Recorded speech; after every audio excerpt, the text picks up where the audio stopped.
जय हिंद दोस्तों।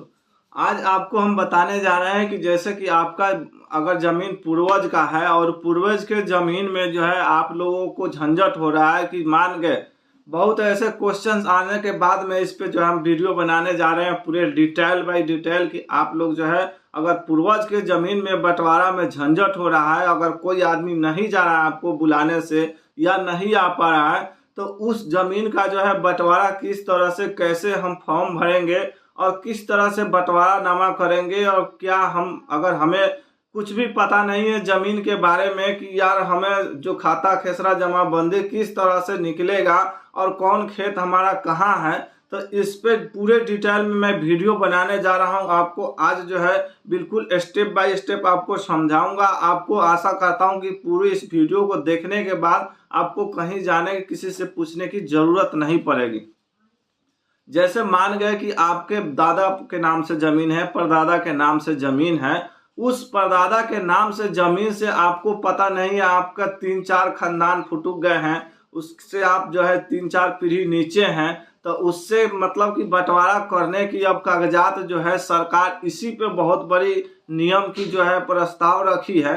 तो इसको बंटवारा हम कैसे करेंगे, किस तरह से क्या हमारा खर्च बैठ सकता है, क्या क्या काम करना पड़ सकता है, इसके बारे में हम बात करते हैं। तो जैसे आपके दादा के नाम से जमीन है, उस दादा के नाम से आपके पास अगर किसी न किसी के पास में जो है पूर्वज होगा, एक नहीं अगर 3-4-5 अगर पूरी लग गए हैं, तो उसमें किसी न किसी के पास में जो है इस चीज का खतियान जरूर होगा। खतियान किसी न किसी रखा होगा, कोई भी रखे, उसका अगर खतियान ना हो तो जीरक्स करके जरूर रखा होगा। तो इस पे आपको करना क्या है कि उन खतियान से जो है आपको जीरक्स करवा लेना है। अगर दे तो, अगर नहीं दे तो भैया इतना करना है कि बस उनके परबाबा के नाम से जो भी खतियान है आपको जा करके वहां नकल निकलवा लेना है।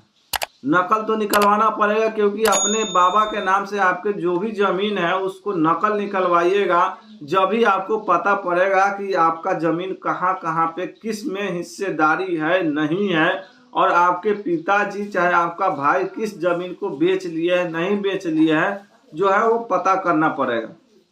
उसके बाद पता करने के बाद आपको करना क्या है कि जो है आप खतियान जब निकाल लेंगे तो उसमें खतियान से जो है आपको पता नहीं लगेगा कौन सा जमीन कहाँ पे है, कौन सा नंबर कैसे है। तो उसके लिए आपको करना क्या होगा कि जो है नक्शा ले आना होगा। नक्शा के बारे में तो हमने बताई है अगले वीडियो में, नक्शा देखने का तरीका भी, लेकिन जो है आप लोग अगर नहीं देखे हैं तो जाकर देख लीजिएगा। और दूसरी तरीका ये बता रहा हूँ कि जैसे कि नक्शे में देखने के लिए जो है अमीन के पास एक स्केल होता है, उस स्केल से जो है जमीन को माप के जो है अमीन देखता है उस खेसरे नंबर से, क्योंकि जो आप खतियान निकालिएगा उसमें खाता खेसरा दोनों होते हैं। उस खतियान से जो है नंबर देख करके आपके जमीन की मपाई होगी, जमीन की मपाई होगी। उसके बाद आपका अगर यदि बाबा से परबाबा से जो भी जमीन है उनसे कितने पुत्र और किन किन पुत्रों का जो हिस्सा हुआ, आप किस पीढ़ी में है, कहाँ तक आपको छटकाना है, आपके भाई में कितने हिस्से हैं, ये चीज तो आपको पता जरूर होगा। क्योंकि जो है आपके बाबा परबाबा का जो भी पुत्र होंगे, अगर नहीं पता है तो कोई पूर्वज है आपके पास, अगर माँ दादी परदादी या बाबा भाई जो भी पूर्वज मतलब पुराने होंगे उनके से पूछ लीजिएगा जरूर कि भाई इनसे कितने पुत्र थे, कहाँ थे और कौन थे। अब इसमें बहुत लोग ऐसे भी क्वेश्चन करेंगे कि यार हमको दे नहीं रहा है पेपर, जैसे हमारा पुराना है जो वो पेपर सारा जमा के रखा है, जमीन नहीं बता रहा है। इसी चीज का निदान करने के लिए बता रहा हूँ कि जो है नक्शे लेकर के आप जो है अमीन को बुलाइए। 2000-2500 रुपया आजकल तो अमीन का रेट चल रहा है, काफी ज्यादा बढ़ गया है अमीन जो है। तो अमीन को बुला करके उससे क्या होगा कि आप जो है उस नकल से खतियान जो आपने निकाला उस खतियान से जो है आप लोगों को शेड्यूल बनवा लेना है कि आपके परदादा के नाम से ये आदमी थे और आपके परदादा से इतने पुत्र, उनके पुत्र इतने, उनके पुत्र इतने।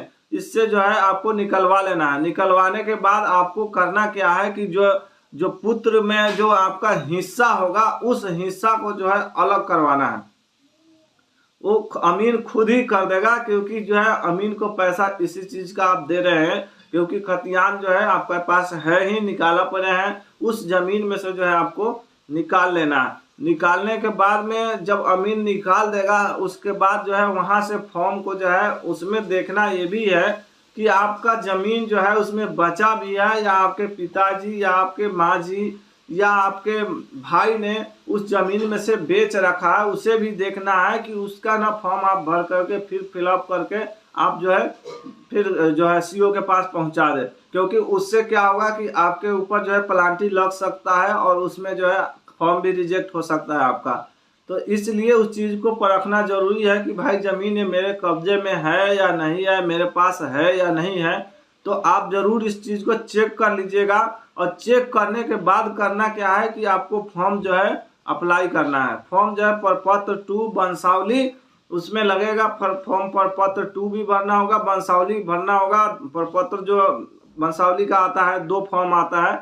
उसके बाद आपको करना क्या है कि जो एक सादे पेपर पर भी वंशावली बनाना है, जिसमें भाई और बहन दोनों का नाम डालना है। ये नहीं कि भाई का ही नाम डाल दिए, बहन का नाम छोड़ दिए, फिर आपका भी जो है फॉर्म रिजेक्ट हो सकता है। हाँ, बहन को अगर हिस्सा नहीं देना है तो उसके लिए आपको क्या करना है कि जो है उसमें बहन से जो है साइन करवाना है नो ड्यूज सर्टिफिकेट का, जो एनओसी।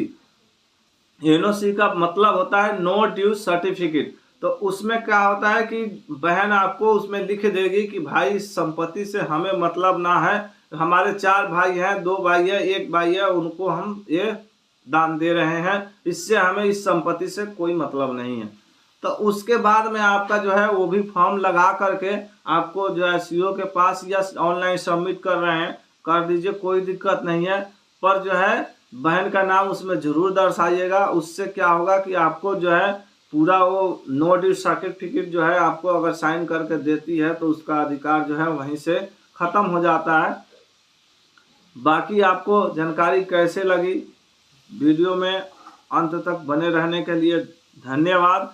और चैनल पे नए हैं तो सब्सक्राइब कर लीजिएगा और बेल आइकन का घंटी जरूर प्रेस कर दीजिएगा। मिलते हैं किसी नेक्स्ट वीडियो में, जब तक के लिए जय हिंद।